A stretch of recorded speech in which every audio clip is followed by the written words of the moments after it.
बिस्मिल्लाहिर्रहमानिर्रहीम अस्सलामुअलैकुम व्यूअर्स। ਤੁਸੀਂ ਵੇਖ ਰਹੇ ਹੋ ਆਪਣਾ YouTube ਚੈਨਲ ਪਾਕ ਪੰਜਾਬ ਟੀਵੀ ਤੇ ਮੈਂ ਹਾਂ ਤੁਹਾਡਾ ਦੋਸਤ ਅਬਦੁਲ ਵਾਹਿਦ। ਸਭ ਤੋਂ ਪਹਿਲਾਂ ਜਿਨ੍ਹਾਂ ਦੋਸਤਾਂ ਨੇ ਆਪਣਾ ਚੈਨਲ ਸਬਸਕ੍ਰਾਈਬ ਨਹੀਂ ਕੀਤਾ ਉਹਨਾਂ ਅੱਗੇ ਰਿਕੁਐਸਟ ਹੈ ਕਿ ਆਪਣੇ ਚੈਨਲ ਨੂੰ ਕਰੋ ਸਬਸਕ੍ਰਾਈਬ ਤੇ ਨਾਲ ਹੀ ਬੈਲ ਆਈਕਨ ਨੂੰ ਕਰੋ ਓਕੇ, ਤਾਂ ਕਿ ਸਾਡੀ ਅਗਲੀ ਵੀਡੀਓ ਦਾ ਨੋਟੀਫਿਕੇਸ਼ਨ ਤੁਹਾਡੇ ਤੱਕ ਪਹੁੰਚੇ, ਤੁਸੀਂ ਉਹ ਵੀਡੀਓ ਵੇਖ ਸਕੋ ਸਭ ਤੋਂ ਪਹਿਲੇ। उम्मीद है कि सब दोस्तों माशाल्लाह बिल्कुल ठीक होंगे। दोस्तों अज असीं तुहाडे वास्ते माशाल्लाह बड़ा ही अच्छा दोस्तों बड़ी ही बेहतरीन लोकेशन दोस्तों 63 एकड़ रकबा लेके हाजिर हुए हैं। उम्मीद करांगा तुहानूं बड़ा पसंद आना है। दोस्तों माशाल्लाह 63 एकड़ रकबा इक्को जगह तो मौजूद है। जिस तरह के भरावां दे सामने विच लग्या झोना, इत्थे दोस्तों हर फसल हुंदी है। हुण झोने दा मौसम है दोस्तों, इत्थे झोना लाया होया है। बाकी दोस्तों इत्थे कोई भी चीज़ इत्थे तुसीं उगा सकते जी। सब तो पहले मेरी तुहाडे अगे ये रिक्वेस्ट है कि मेरी मूवी हुंदी है वध तो वध 5 मिनट की, 4 ਤੋਂ 5 मिनट की। इस वास्ते तुसीं अपनी मूवी देखनी एंड तक, ताकि भरावां नूं मुकम्मल गल दी समझ आ सके। दोस्तों रकबा बड़ा बेहतरीन है। इत्थे 6 महीने नहर का पानी मौजूद है दोस्तों, इंतहाई सस्ता रकबा है।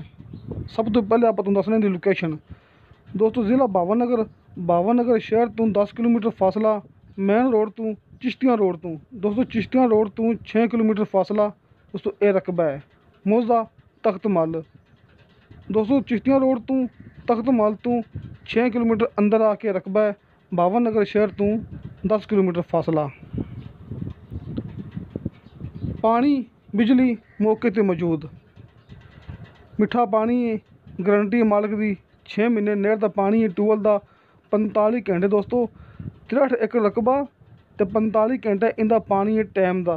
जो 45 घंटे अपनी वारी है जी कि हफ्ते बाद अपना टाइम आता पानी लाने का दोस्तों, 45 घंटे इनकी वारी है टाइम हफ्ते बाद मुकम्मल रकबे की। बाकी दोस्तों जो दोस्तों ने मैंने सेंड किया उनका नंबर मैं सामने स्क्रीन पर देख सकते जी, तुहानूं तकरीबन हुणे नज़र आ जाएगा। तुसीं हुण डायरैक्ट उन्होंने कॉल कर सकते जी। किसी मेरे दोस्त ने मेरे नाल गल करनी होवे दोस्तों, मेरा WhatsApp नंबर लग्या हुंदा है हर मूवी की डिस्क्रिप्शन दे विच 0304 3099 539।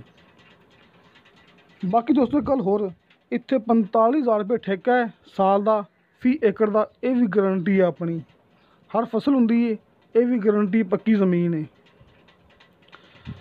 बाकी दोस्तों बेहतरीन गल जिहड़ा कि भरावां नूं सामने लिंक रोड नज़र आ रहा है, जिहड़ा कि यह लिंक रोड मेन रोड तो आ रहा है दोस्तों। फ्रंट है अपनी ज़मीन का, एक पासे 6 किले एक पासे 4 किले दोस्तों। फ्रंट है एक पासे 6 किले एक पासे 4 किले दोस्तों। ये रकबा ज़राई भी है तो कमर्शियल भी है, इंतहाई सस्ता दोस्तों। इनका फी एकड़ का 13 लाख रुपया डिमांड है दोस्तों। मालिक ने डिमांड की 13 लाख रुपया फी एकड़ की, जिंदे विचों कमी पेशी प्यार मुहब्बत मौके पर हो जाएगा, किसी किस्म का कोई मसला नहीं है दोस्तों। एक दफ़ा फिर सुन लवो, बावनगर शहर तो 10 किलोमीटर फासला, चिश्तियां रोड तो 6 किलोमीटर फासला, मौजा तख्त मल 63 एकड़ रकबा, फी एकड़ की कीमत हैगी 13 लाख रुपया। 6 महीने इत्थे नहर का पानी है, 45 घंटे टाइम है हफ्ते बाद। 45,000 रुपया इनका ठेका है फी साल का, फी एकड़ के हिसाब नाल। बाकी दोस्तों मैं दस चुकिया कि ज़राई भी है तो कमर्शियल भी है, क्योंकि माशाल्लाह दो पासे का फ्रंट आ रहा है लिंक रोड पर। ਇਹ ਵੇਖੋ ਭਰਾਵਾਂ ਦੇ ਸਾਹਮਣੇ। बाकी दोस्तों कोई भी गलबात रहेगी वे तुसीं राबता मेरे नाल कर सकते जी, जो नंबर स्क्रीन पर लिखा है। जो बंदे मैंने सेंड किया तुसीं राबता उन्हां नाल भी कर सकते जी दोस्तों। मेरा WhatsApp नंबर लग्या हुंदा हर मूवी की डिस्क्रिप्शन दे विच 0304 3099 539। तुसीं इस रकबे के बारे च राबता मेरे नाल भी कर सकते जी ते इस बंदे नाल भी कर सकते जी। तो दोस्तों इंशाअल्लाह ताला मिलांगे अगली वीडियो ते। खुदा हाफिज़।